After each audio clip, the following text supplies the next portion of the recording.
Assalamualaikum warahmatullahi wabarakatuh.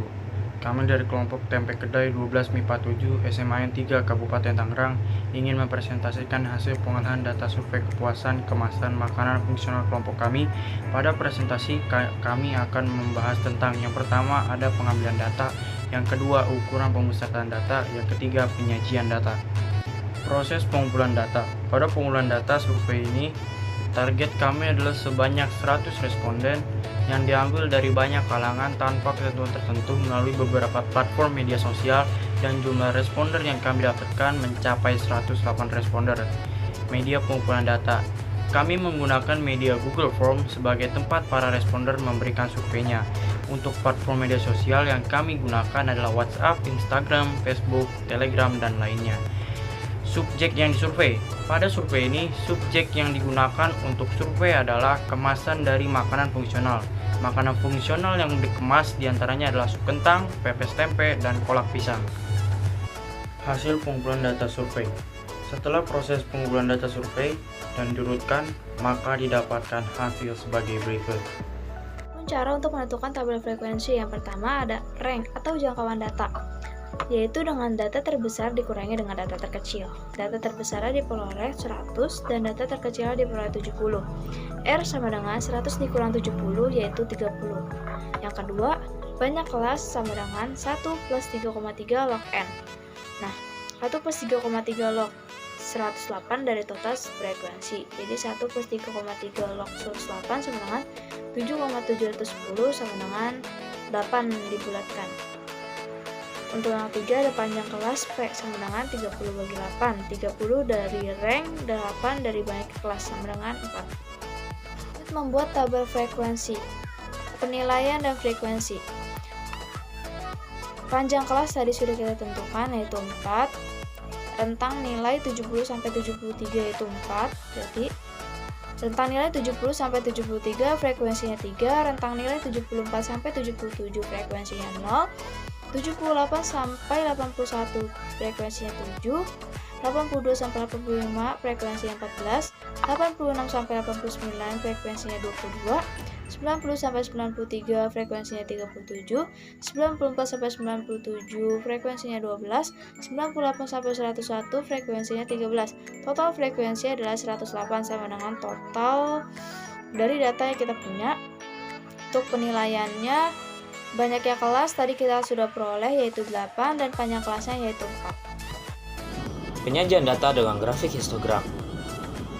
Untuk membuat grafik histogram, kita memerlukan tabel distribusi frekuensi dan tiap kelas akan dicari tepi bawah dan tepi atas masing-masing kelas. Untuk menghitung tepi atas dan tepi bawah kelas menggunakan rumus sebagai berikut. Tepi bawah sama dengan batas bawah dikurang 0,5, tepi atas sama dengan batas atas ditambah 0,5. Setelah menerapkan rumus tersebut, diletakkan pada tabel dengan batas tiap masing-masing kelas, dan kemudian tiap tepi atas dan tepi bawah diurutkan sesuai kelas, beserta penyusunan frekuensi yang disesuaikan, dan didapat gambar grafik histogram sebagai berikut. Nah, jadi cara mencari poligon itu seperti ini. Ini adalah XI-nya. Dan ini frekuensinya. Nah, masukkan XI sesuai dengan frekuensinya.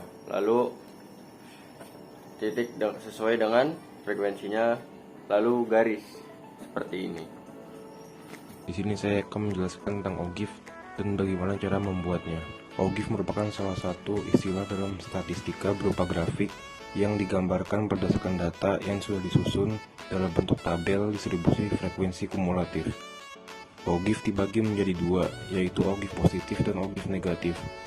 Pada OGIF positif, menggunakan batas atas kelas dan frekuensi kumulatif kurang dari. Sedangkan pada OGIF negatif menggunakan batas bawah kelas dan frekuensi kumulatif lebih dari. Cara membuat OGIF. Pertama, tentukan batas atas kelas dan batas bawah kelasnya.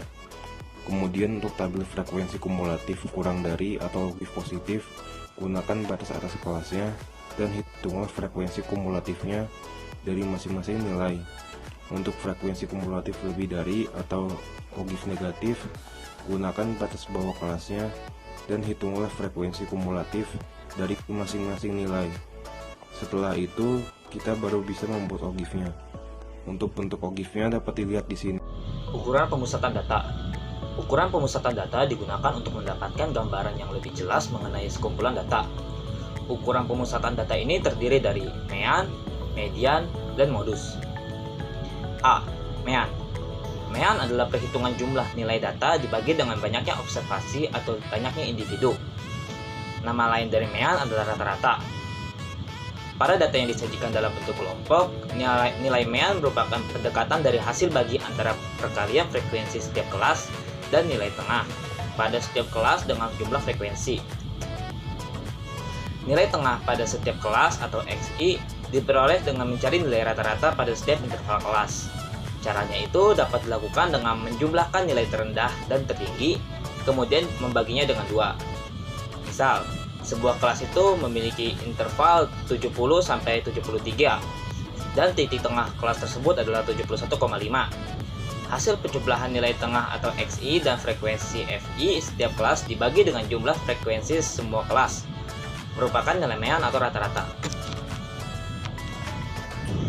B. Median. Median adalah data tengah dari data yang telah diurutkan dari kecil ke besar atau rendah ke tinggi. Pada data tunggal, nilai mediannya dapat diperoleh dengan mengurutkan datanya, kemudian mencari data yang terletak di tengah. Hampir sama dengan cara mencari median pada data tunggal, nilai median pada data kelompok juga merupakan nilai tengah dari suatu kumpulan data. Untuk mencari nilai median pada data kelompok, langkah pertama untuk mencari nilai median data kelompok adalah mengetahui di mana letak kelas yang terdapat nilai median. Letak median dapat diketahui pada data ke n/2, yaitu data yang frekuensi kumulatif yang nilainya kurang dari dan paling mendekati n/2. Setelah mengetahui di mana letak kelas median, selanjutnya melakukan perhitungan dengan rumus median data kelompok untuk mendapatkan nilai median. Rumusnya itu tertera pada perhitungan sebagai berikut. C. Modus. Modus adalah nilai data yang paling sering muncul atau data yang mempunyai nilai frekuensi paling tinggi. Untuk mendapatkan nilai modus, data kelompok dapat menggunakan sebuah rumus.